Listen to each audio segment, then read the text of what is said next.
Good morning, ladies and gentlemen. Today we're checking out a brand new video from the Film Theaters about how the moon woke up is your worst nightmare. Let's hop in. The end of the world is here with The Moon Woke Up, a brand new analog horror series that is not only one of the most creative stories I've ever seen told here on YouTube, but also one of the biggest and most ambitious. And if things go as The easiest way of kind of explaining it is if you haven't seen it is, what if the moon woke up? And then what if other planets woke up? they are, it's only gonna get more terrifying.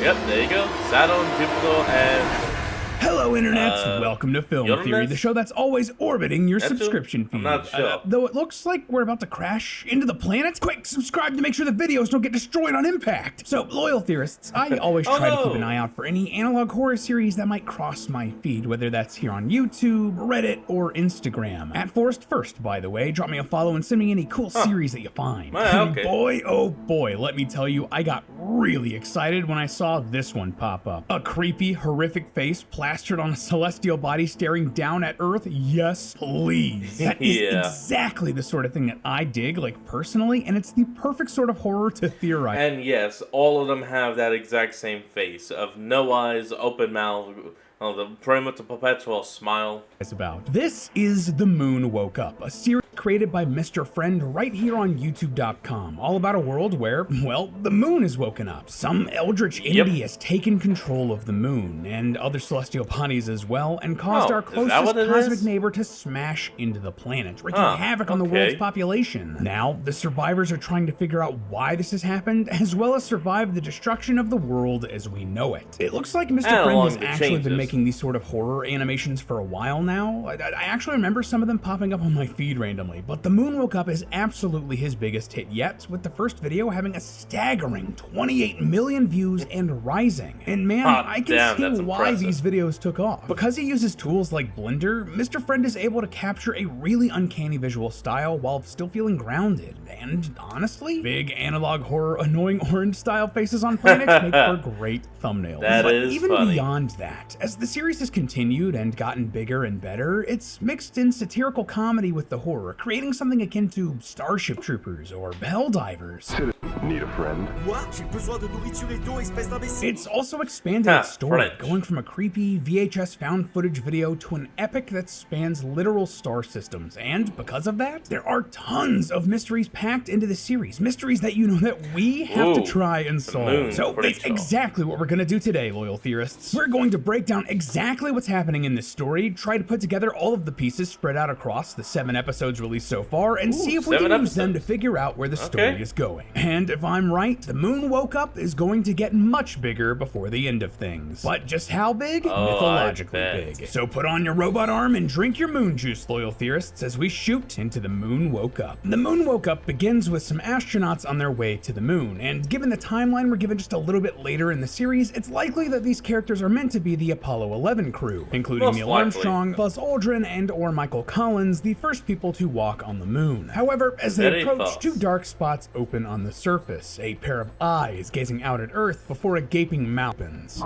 Along with Suddenly, that mouth. the moon Yep. hurtles towards Earth, crashing into the planet somewhere in Africa. In a later video, we're shown just how devastating this is, ending Yeah. billions of lives instantly and destroying ground much zero. of Europe and Asia. But that isn't the end of things. The planets Jupiter, Saturn, and Uranus have also woken up and approached the Earth as the video ends. Episode 2 then Well, all begins with a approaching it. flashback to shortly before the impact. A man walks down the streets of New York, coming across a doomsayer explaining that there are chosen ones all over the world being transformed. The awakened ones will soon be here. Clearly, by the deal. awakened ones, he's talking about the planets. But we get to see an example Oh, I of a meant the chosen humans. one immediately after this. We cut to the UK, where we find a child drawing pictures of the planets with their creepy faces. And when he turns to face his father, I have to tell you one more time. His Yeah, face is that. the same grotesque one we see on the moon and the planets. This must be a chosen one. Finally, we are Apparently. taken to Namibia, where we see a cult worshipping the moon, having carved the moon's face into the ground. Clearly, there's some weird analog horror goodness happening here, whether it be through some sort of telepathy, or radiation, or magic, or sci-fi shenanigans. People on Earth can be controlled or taken over by these awakened ones. Real Many of us talk think though, taken I over. have to imagine that more than a few necks got hurt looking up at the moon here. Like, yeah, this is not a natural angle. I can already feel my neck and back starting to ache, but that's not Oh. a problem thanks to today's sponsor, ZocDoc. So, I heard my Let's jump back into The Moon Woke Up. We then jump back. forward 5 years after the impact, and things are bad. Billions dead and millions starving. And worst of all, basically all water has dried up. The estimated death toll stands at 3.2 billion, with nearly 90% of Earth's population wiped out, and our that's major bad. oceans having all but dried up. Fun fact, those numbers are actually correct for the population in 1969. There were about 3.6 billion people on the planet at the time, 90% of which would Oh, be wow. 3.2. So good on you, Mr. Friend. Anyway, things aren't much better Very by good, episode very 3, good. where 10 years have passed since the impact. Jupiter, Saturn, and Uranus have surrounded the Earth, but haven't really done anything hostile towards Ooh, us. It's at look at this that point that opening I would now. like to point out that the gravity of these massive planets being so close would absolutely wreak havoc on the Earth, but that might be the would least of our destroy worries. us, And yeah. it seems like Mr. Friend might have actually considered this. Our new celestial neighbors continue to hover some 9 million kilometers from Earth, just shy of the Lagrange-influenced disturbance zone. Yeah, so the Lagrange influence disturbance zone is a real To kind of just dumb it down for him before he gives an explanation, it's pretty much the gravitational range field. Well, if they were to enter it, then it would start causing massive destruction to our planet. scientific concept. Now, this is very simplified, but basically, this is the area between large gravitational bodies where an object will find equilibrium.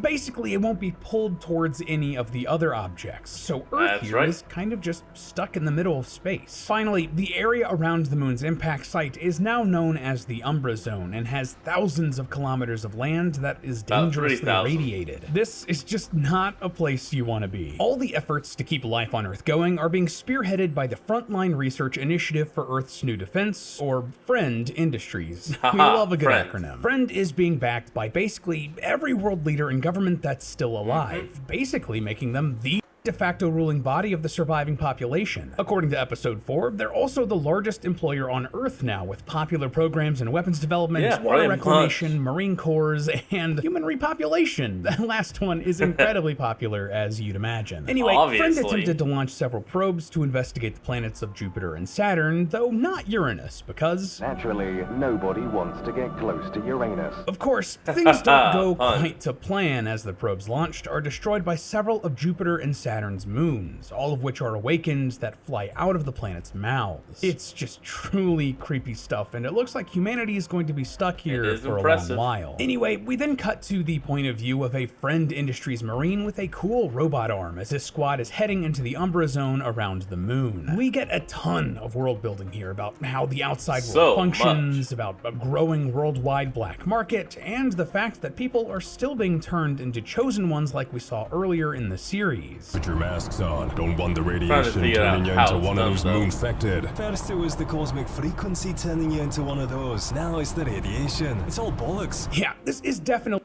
a giant thread they're going to be pulling later in the series. But before we get more of this, the group are attacked by a pair of these moon-fected, and one of them just looks like a normal person, while the other is tall, Kind of. lanky. It's lost Oh, most of yeah. its human characteristics. That. It kind of looks like a humanoid moon, doesn't it? It's unclear what's going on. Nah, it looks more like a Mr. Meeseeks gone crazy. Here. Like, is this taller one an alien, or someone who's gotten like more infected, or someone who's just been infected longer? If I had to guess, it's Could be probably that last any. one. I'd bet that the longer you're infected, probably the that more you last turn into one of these creatures. But before the POV character can be killed by the monster attacking him, a huge light appears in the sky. A void opens up in the space behind Jupiter, and a giant hand reaches out, plucking Oh, it out yeah. of the sky. Wait, what? Yeah, crazy. crazy. Episode 5 gives us another point of view of Big this event, as other hands reach out and also take Saturn and Uranus, seemingly ending the threat. Though not without the deaths of a few innocent friend astronauts. Yeah, of kind course, of forgot this about that. absolutely Oops. freaks everyone out. Understandably so. After years of chaos and uncertainty, what we once thought to be our greatest peril has been eclipsed.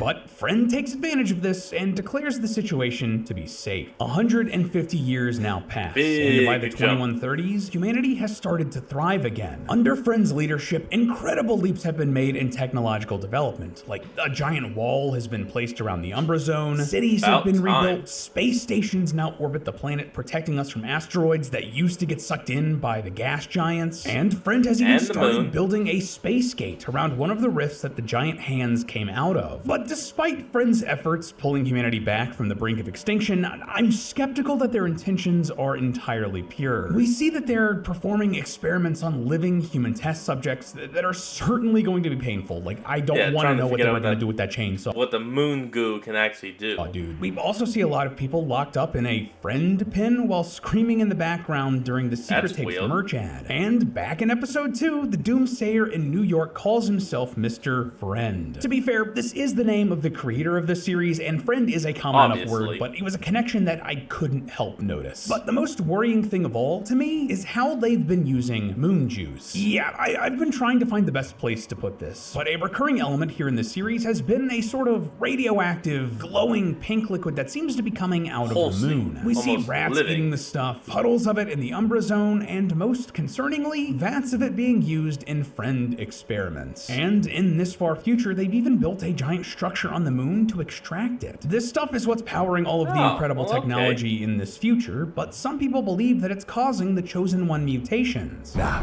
it's gotta be that moon juice, mate. And in this same That's scene, why this it's guy called also moon juice. says that there's an entire black market selling this stuff, which Friend is calling Element 75U. Now, if you know anything about chemistry, you'll know that putting the word element with a number can give us a lot of information. Yeah, you know how elements on the periodic table are given an atomic number, and Element 75 is urium, as we can see here, but that U part is definitely an uncertain one. that's how they're ordered. So, like, hydrogen is element 1, gold is element 79, etc., etc. Yeah, These atomic yeah. numbers represent how many protons are in the element, and the higher the number, the heavier the element. Anyway, element 75 is known as rhenium, and Oh, of rhenium, course, I my had to mistake. dig into this stuff to see if there was anything we could learn about the moon juice from the element. And honestly, what I found? Well, there's a lot that doesn't line up, and a lot that is kind of interesting. So, rhenium is a solid metal. It's usually gray and not glowing pink goo. It's also a stable even. element and rarely dangerously radioactive, so not particularly close to the moon juice there either. It's also one of Definitely the not. rarest metals found on Earth, but interestingly, there seems to be even less of it on the moon. So, like, it's Oh. strange that there be so much of it here Huh. in the series, right? Well, maybe, but given some Well, they're calling it element 75U. That U part must mean something.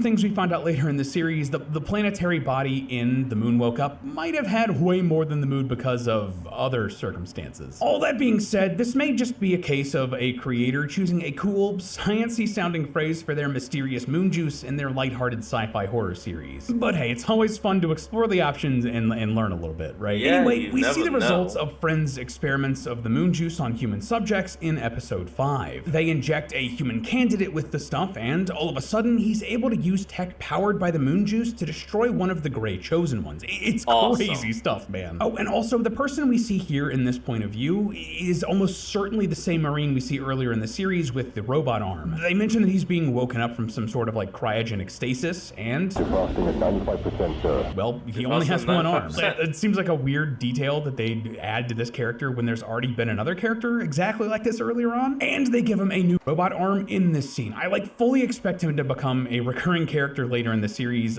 maybe one of the astronauts in one of the future episodes, but hey, we'll get there. Which brings us maybe. to episodes Maybe. 6 and 7, which are probably the most ambitious to date. Like, the series is turning into legit science fiction with an interstellar plot. Here we follow several astronauts as they open Interstellar. a void gate and travel through it, but they're not alone. Neptune awakens and chases after them, destroying one of the Neptune. ships and forcing them to exit the void around an alien planet. Here we Oh, see a large shit. tentacled monster orbiting a planet as it pulls a moon from its gaping maw and puts it in in orbit around the alien world. Apparently, these things visited our solar system in 10,000 BC, destroying the Earth's moon and replacing it with their awakened one, along with the gas. Oh, okay, that is interesting. So we had a regular moon, they destroyed it and replaced it with one of these awakened ones, like he just said. And so it must have gone to sleep for 10,000 years. Anyway, the tentacled monster then approaches Neptune and sticks its tentacles into its eyes before another one of those massive hands appears and grabs it. One of the surviving spaceships follows the hand while our point of view follows the tentacle monster as it leaves the solar system. Though they're attacked by dozens and dozens of awakened moons, forcing them out of hyperspace and into the orbit of another alien planet, this one with signs of life and 2 moons stuck to its surface, just like Earth. So that's the story so far.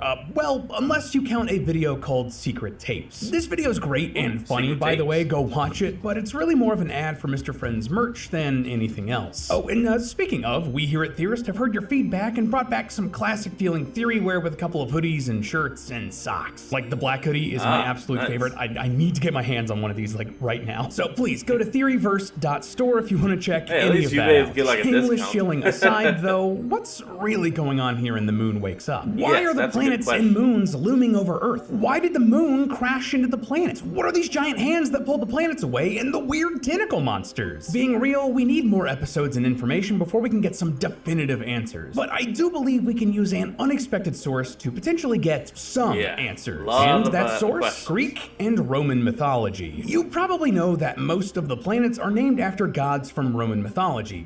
In fact, it's such a strong tradition, it's borderline a rule that planets in our solar system must be named after said gods. And if you didn't know, Roman mythology was basically like Greek myth fanfics, with most of its deities adapted from their Greek counterparts. Zeus became Jupiter, Poseidon became Neptune, Hades became Pluto, but you got demoted, so we're not talking about you. Get out of here. The only exception there is Uranus, who is named after the Greek version of that god instead of Caelus, which was the Roman version. I'm guessing they just had to let school kids get in their jokes about looking at Uranus. Hats off to you, scientific community. Anyway, because these names were used to name the planets, I believe that we can look at Greek and Roman mythology to potentially work out where this story is going, or at least try to get an idea of why it's all happening in the first place. Hey, listen, it's a cryptic analog horror series with short uploads. We gotta take what we can get in terms of info. So, what can we learn by looking at myths? Oh, and just for simplicity's sake, I'm just going to use the names that are actually on the planets in place of the gods here, so things, aren't confusing. Well, of all the planets we've seen wake up, they were all powerful leaders in some regard. Jupiter was obviously the leader of the Roman pantheon, Saturn was the leader of the Titans, the predecessors of the gods, and Uranus was a primordial god who helped create the Titans. Neptune's the only real outlier here, though he was also considered a very powerful god in the pantheon, brother of Jupiter and king of the oceans. But something else interesting I found in my research, there's a strange recurring motif in these ancient myths of these gods having a relationship with and then coming into conflict with the god representing Earth, Gaia. Stick with me here. See, technically she's not a god, she's a titan. Uranus and Gaia gave birth to the Titans, which included Saturn, but Uranus hated them and hid them away. This understandably peeved Gaia, who helped Saturn step up and defeat Uranus. But Saturn feared that his children would do the same and ate his kids to prevent it. The old mythology is really weird, guys. This was only stopped when Gaia helped Jupiter hide and eventually overthrow Saturn and the other Titans. But then Gaia turned around again and was upset at Jupiter for imprisoning her children, the Titans, giving birth to the giants to defeat the gods. Neptune then took Jupiter's side, also putting him at odds with Gaia, at least at that time. Man, following myths from this time really feels like we're watching a wrestling storyline, doesn't it? So think about this. All of the planets named after gods that had beef with Gaia, who represents the Earth, suddenly wake up and try to stop Gaia's children, humans, from thriving, from leaving the planet, or going to other worlds and moons entirely? Seems really sus to me, man. But the cherry on top here, Luna, the goddess representing the moon, also helped Jupiter during the big fight with Gaia. According to myth, as Gaia was searching for an herb to make the giants immortal, Luna didn't shine any light, so Gaia couldn't find it. Luna then tried to destroy the herb themselves to stop Gaia from finding it forever. I don't know about you, but again, thematically, sounds a lot like what's happening here in the series. Humanity, life, civilization, whatever you want to call it, that was like the herb that Gaia was looking looking for, and the moon tried to snuff it out, trying to stop Gaia, or the Earth, from really being able to fight back. So here's what I'm thinking. Like, we know that the ancient humans saw our original moon being destroyed and then replaced by the awakened moon. We also know that there's a weird psychic or magical or radioactive effect that can infect the minds of humans, even if the planets aren't necessarily awake yet. Like, sure, the moon juice seems to directly infect people, maybe, again, it's very unclear, but remember that kid from episode 2? Or the Doomsayer in New York? Or the cult in Namibia? They absolutely knew about the moon being awake, or were infected by the moon phase syndrome before the action of the series got started, before the moon juice was on the planet. Well, let's combine these two ideas. That would mean that this ancient event that caused widespread devastation almost certainly lived on in the cultural subconscious of humanity. And in fact, that could be the source of a lot of the mythology that inspired the names of the planets in the first place. It's kind of like a self-fulfilling prophecy, right? Oh, and just one last thing before we move on here, but when I was first researching this episode, I was wondering if we were going to continue to see the other planets wake up. After all, Mars, Venus, and Mercury, as well as a lot of the other dwarf planets like Ceres and Pluto, are also named after these mythological figures. But that doesn't appear to be the case. In episode 7, which released like in the middle of us researching this, we see what looks like the first infection of the solar system in 10,000 BC. And though we see the big tentacle monsters interacting with the moon, Jupiter, Saturn, Uranus, and Neptune, we fly by Mars and distinctly see that it's alone. No tentacle monster in sight, so I guess those planets... So I guess the moons, since they're small, are easier to just destroy and replace, but the bigger planets would have to be quote-unquote infected. Would be like on our side, or neutral at the very least. If I were to guess a reason, well, the tentacle monsters only seem interested in two types of planets so far based on what we've seen. Gas giants like Jupiter, Saturn, Neptune, Uranus, and the unnamed planet we see halfway through episode 7, it's way too big to be rocky. Or planets with life, like Earth, or the one we see at the end of episode 7. Scans reading faint signs of biological life. They only care about gas giants and planets with life. And those scientists believe there was a chance that both Mars and Venus were once capable of supporting life. In fact, there was like a big news story that came out like the day before I'm recording this that they might have found a lot of evidence for life on Mars, and that is a world-changing piece of information that would have been hundreds of millions, if not even billions of years ago, way before the tentacle creatures came to the solar system in 10,000 BC. So they likely didn't give Mars, Venus, and Mercury a second thought because of that. But okay, all of that is cool, but it doesn't really tell us about what might be the biggest and most dangerous mystery left here in the series. What's up with the tentacle monsters? The giant hands that emerged from the void and plucked these planets away from Earth? And why are they doing this? Again, there aren't firm answers quite yet, and Mr. Friend is uploading more of this series as we speak. But I think we can get an idea by, again, looking at our mythological parallels. First up, the tentacle monsters. So we see these guys create moons with our very own eyes. It's kind of like their defining feature, and we've already noted that our moon is associated with the goddess Luna, who herself had creators. In myth, Luna was created by the titans Hyperion and Theia. A little tangent here, but in the real world, the leading theory about the creation of our moon is the Great Impact Hypothesis, which suggested that another planet collided with Earth and the debris created the moon. Yeah, something about the size of